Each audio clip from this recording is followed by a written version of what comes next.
generally that dictators would want to give up control of their most potent weaponry. Because once you've given up control, you have no control. So you can't say to al-Qaeda, you will use this or you won't use it. The decision on whether or not they're going to use it depends on what Osama bin Laden does. Do you want to entrust your fate to Osama bin Laden and his nihilistic ways?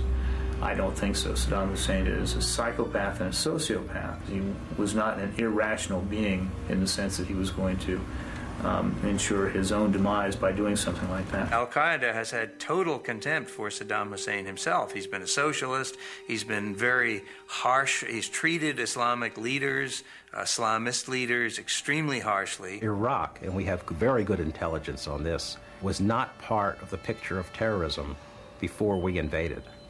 Saddam Hussein and bin Laden were enemies. Bin Laden considered and said that Saddam Hussein was the socialist infidel. These were very different kinds of individuals competing for power in their own way, and Saddam Hussein made very sure that al-Qaeda couldn't function in Iraq, that terrorists couldn't function, except for the small northeastern quadrant of the country where there was an extremist group, but he had no control over that. It was near the Iranian border. There's no doubt that Ansar al-Islam is a radical Islamic terrorist group with ties to al-Qaeda, but they operate in a part of Iraq that is not controlled by Hussein. The leaders say they seek to overthrow Hussein and his government. They are our enemy, or really they are also our enemy. We believe that Saddam Hussein, him and his group and his ministers also, they are outside of Islamist zone. The ties with al-Qaeda was just a scare tactic to exploit the trauma, the very real trauma that the American people have felt ever since 9/11, and to associate that trauma with Iraq. As you know from the polls, most Americans believed that Iraq had something to do with 9/11, and that was a very successful, very deliberate, and very unethical and immoral operation on the part of the PR people of this administration.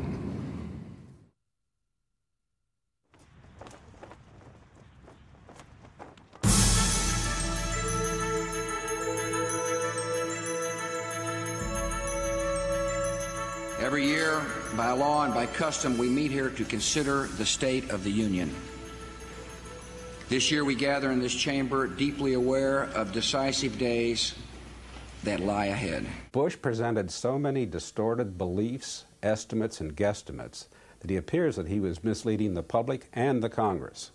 From 3 Iraqi defectors, we know that Iraq in the late 1990s had several mobile biological weapons labs. What we were working on before the war was a set of cartoons, of sketches, if you will, of what was said by a defector who probably had his own self-interest at heart and was willing to tell this government whatever he thought would get him the usual $1 million reward and a settlement with new name and a nice house somewhere. Unfortunately, every reliable source of our own was unable to find anything convincing. So we were dependent on the defectors provided by Mr. Chalabi of the Iraqi National Congress.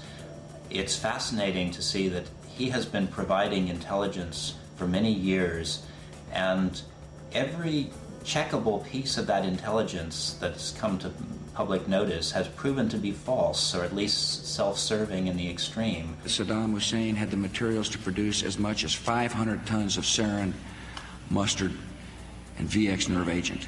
Any sarin that they were making in 1990, 1991 had a known shelf life of about 2 months. I have confirmed this with inspectors and analysts who were deeply involved in the 1990s analyses. Well, if you made it 12 years ago and it had a shelf life of 2 months, it may not be safe to drink, but it isn't sarin nerve gas any longer. And there's no way the agency could not have known that. U.S. intelligence indicates that Saddam Hussein had upwards of 30,000 munitions capable of delivering chemical agents. Inspectors recently turned up 16 of them. Despite Iraq's recent declaration denying their existence. And then they tried to use the fact that inspectors found 16 of these as evidence that thousands more existed. And again, I mean, as a methodology, it's a very weak way to predict anything.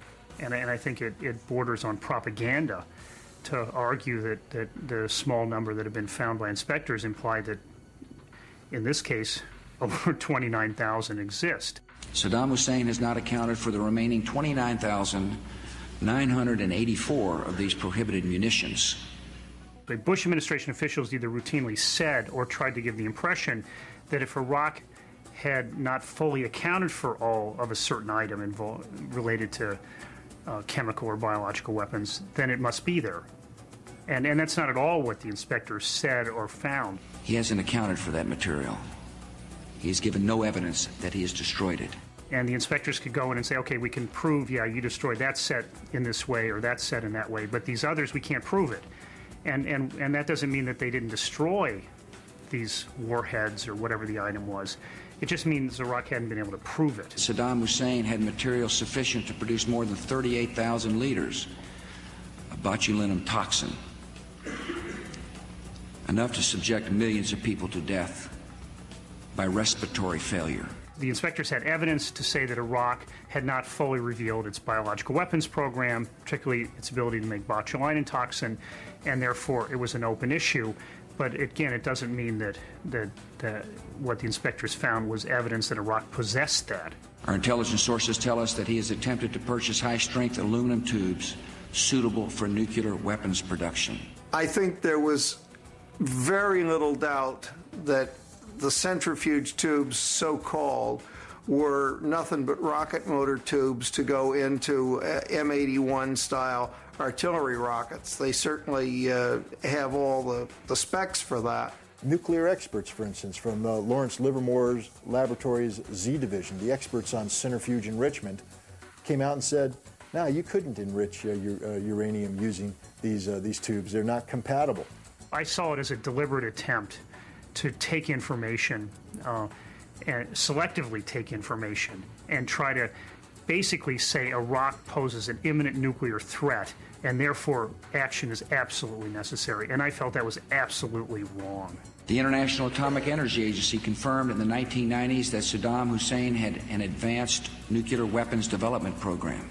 The administration showed photos of nuclear or former nuclear weapon sites in Iraq, pre-1991 nuclear weapon sites, claimed that new construction showed they were ongoing nuclear weapons production sites. Complete nonsense. Before the war in Iraq, the United Nations inspectors told us that Saddam Hussein did not have nuclear weapons capability.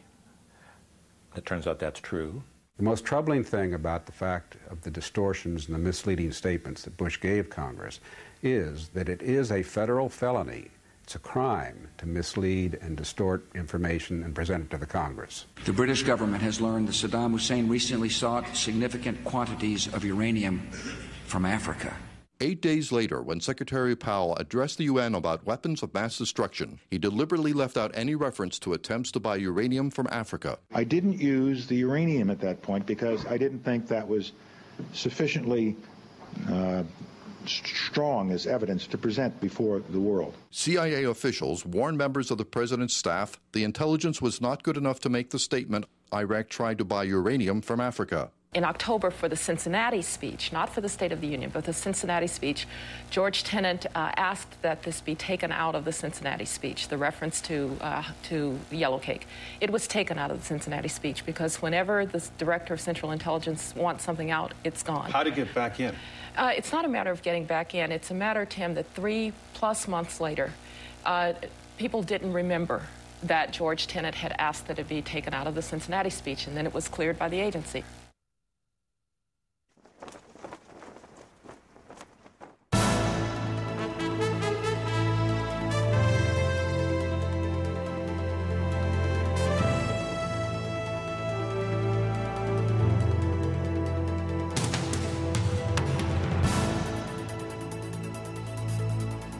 First of all, it should be noted that Colin Powell's speech to the United Nations was theater, a masterful theater, effective theater at the time. You know, here's a man who has tremendous credibility, who presents himself to the Security Council, to the American people, to the international public, and stares the camera in the eye and says he knows Iraq has weapons of mass destruction.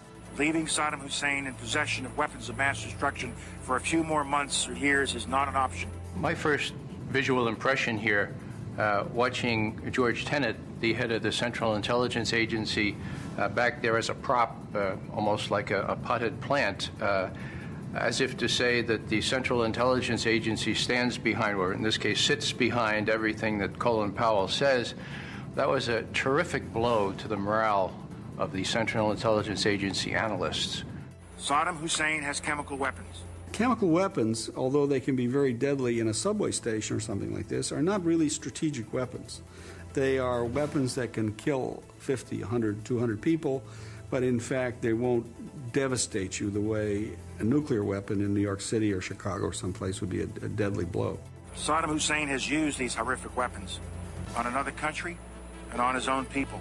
He used weapons Saddam Hussein did back in the 1980s when the U.S. administration, the Reagan administration, was actually supporting him and allowing him to import the chemical precursors for that. Donald Rumsfeld, actually, as a special envoy for Ronald Reagan back in those years, helped, open the door for better relations between Washington and Baghdad. Colin Powell spoke of thousands of liters of anthrax that were unaccounted for, and he said they're probably hiding it. And then he held up a little vial of white powder. And he said, a couple teaspoonfuls of white powder like this, if launched against American cities, could kill thousands of Americans. If he was truly to reflect the Iraqi capability, he would have held up a bottle of Diet Coke and said the Iraqis produced anthrax that looked like this. It has a shelf life of 3 years. The last known production batch came out in 1991, so even if Iraq was hiding this brown sludge liquid, it would be useless today. Just a few weeks ago, we intercepted communications between two commanders in Iraq's 2nd Republican Guard Corps. If you know anything about Iraq, they have very strict communication security procedures. So you would never have military personnel speaking in the clear over a radio about sensitive subjects. On the left is a close-up of one of the 4 chemical bunkers. There were never any chemical weapons in that facility. I'm intimately familiar with that facility. I've inspected it a number of times. Other inspectors have inspected it many more times than I have. To believe they were proof is to believe the statement that Iraq would put its crown jewels in the one building or one of the few buildings that either the United States will bomb first or the inspectors will go to first. The truck you also see is a signature item. It's a decontamination vehicle. The UN weapons inspectors knew that the trucks shown by Colin Powell in those photographs were fire trucks, not decontamination trucks. I would have to comment here on Secretary of State Colin Powell's debut as an imagery analyst. It was highly embarrassing for those of us who know something about the business.